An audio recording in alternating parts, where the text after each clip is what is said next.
Hi guys, I am back.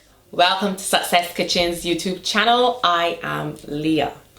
On this channel, we discuss all things digital marketing, business, and a bit of career.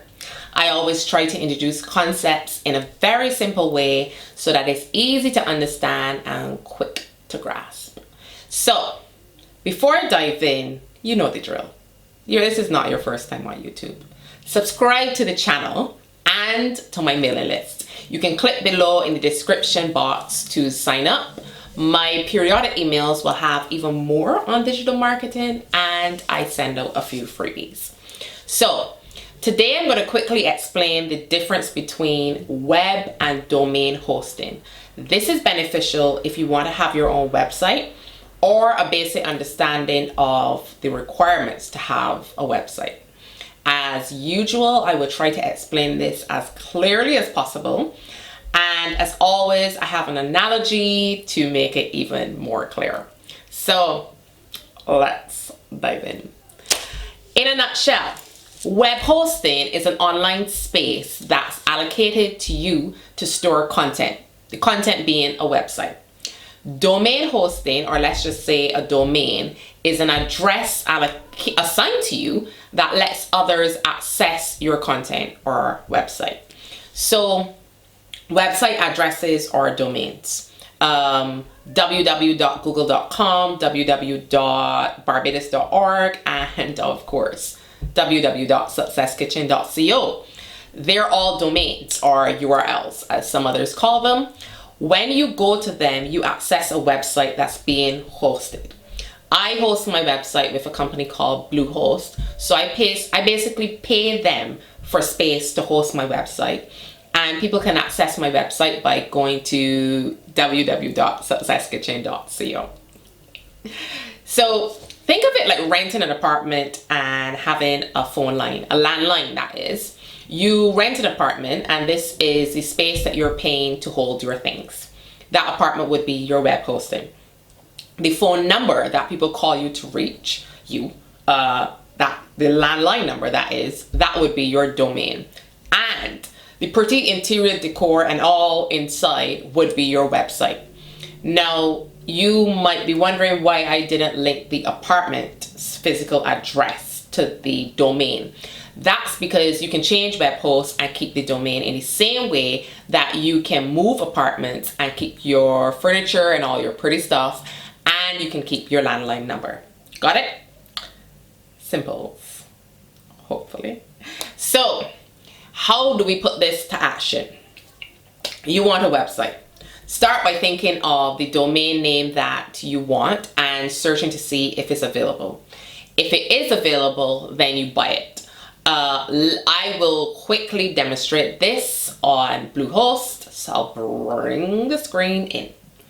So I've gone to bluehost.com and I've clicked domains. They boldly and accurately let you know that it all starts with a domain name.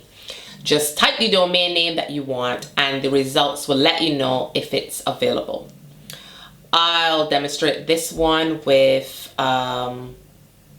one that's available and one that's not. Using my name, let's see if leah.com is available. Now, you aren't restricted to .com.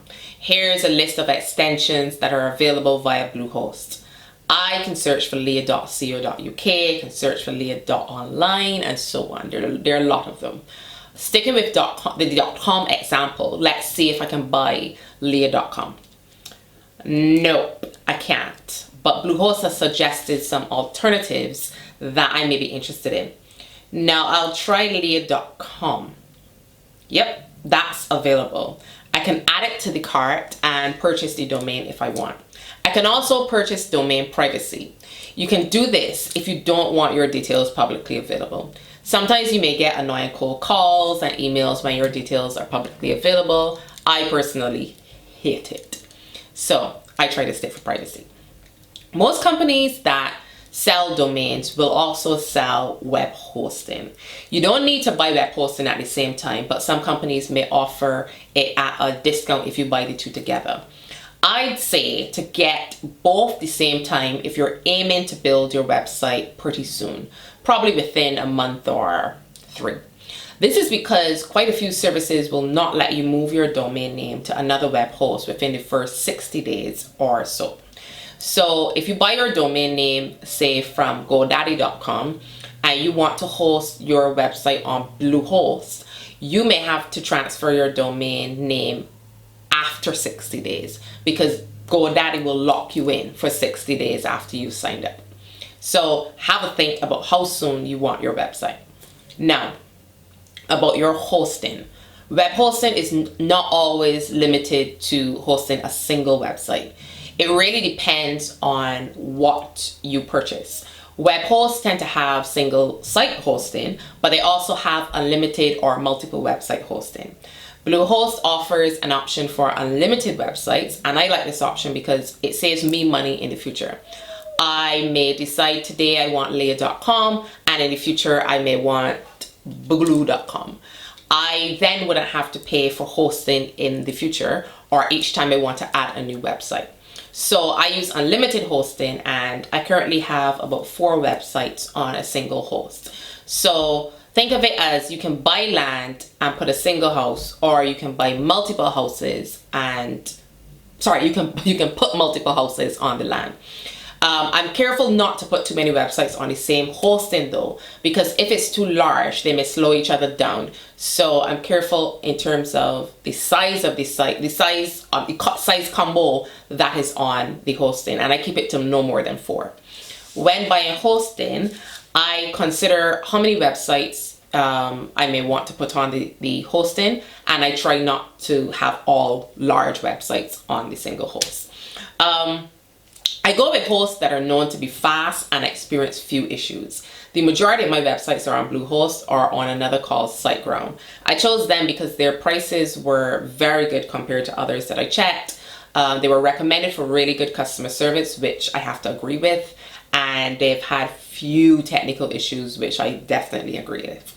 In the past, I've tried other hosts and have had difficulties along the way. My website were very slow in some cases. In some cases, they couldn't handle all the volume of traffic that was coming through, and the websites broke. Some hosts can't handle large volumes. I build websites with the aim to have high volumes of traffic, so I feel comfortable knowing that the host will be able to handle that volume of traffic in the future. I'll have affiliate links below if you want to get signed up with Bluehost or SiteGround. Watch my video on affiliate links to learn more about what an affiliate link is and what affiliates are. Basically, I'm an affiliate for Bluehost and SiteGround, so the link should give you a good rate, and I'll receive a commission when you sign up. So that's a basic explanation of the difference between domain and web hosting. I hope it's all clear, and we'll have a future video on what to do after you've gotten your domain and your hosting. So you need to get the notifications for those videos. So subscribe to get that notification, and subscribe to get yourself on the mailing list. I hope that was all clear. I hope you've grasped the concept, and I hope you understand now the difference between web and domain hosting. It's all quite simple. Thank you very much for watching till the end, and we'll chat soon. Bye.